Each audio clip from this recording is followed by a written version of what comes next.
അരിയൊന്ന് വെന്ത് കിട്ടിയപ്പോഴത്തേക്ക് ദാ അതൊന്ന് ഒഴിഞ്ഞതിന് ശേഷം പിന്നെ കറി വെക്കാനുള്ള ഒരുക്കമായിരുന്നു കേട്ടോ. സത്യം പറഞ്ഞാൽ ഈ ഒരു കുക്കർ മാത്രമേ ഉള്ളൂ ഇപ്പം.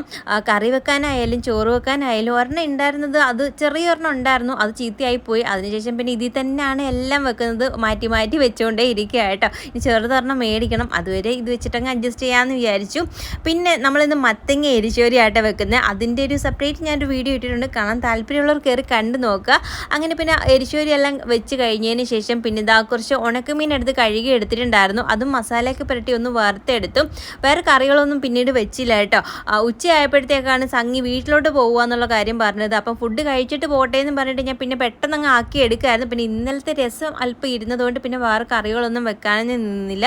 പിന്നീട് ഞങ്ങൾ 3 പേരും കൂടി ഇരുന്ന് ഫുഡെല്ലാം കഴിച്ചു. അത് കഴിഞ്ഞപ്പം പതുക്കെ അവൾ പിന്നെ കുറച്ച് കഴിഞ്ഞപ്പോഴത്തേക്ക് ഇറങ്ങാൻ നോക്കി. നല്ല വെയിലാണ്, വെയിലത്ത് അങ്ങ് ചെല്ലുമ്പോഴത്തേക്ക് എന്താകുമെന്ന് അറിയത്തില്ല കേട്ടോ. അപ്പോൾ നമ്മുടെ വീഡിയോ ഇന്ന് ഇത്രയൊക്കെ ഉള്ളൂ. അടുത്ത വീഡിയോ കാണുന്നതായിരിക്കും. ചേട്ടാ.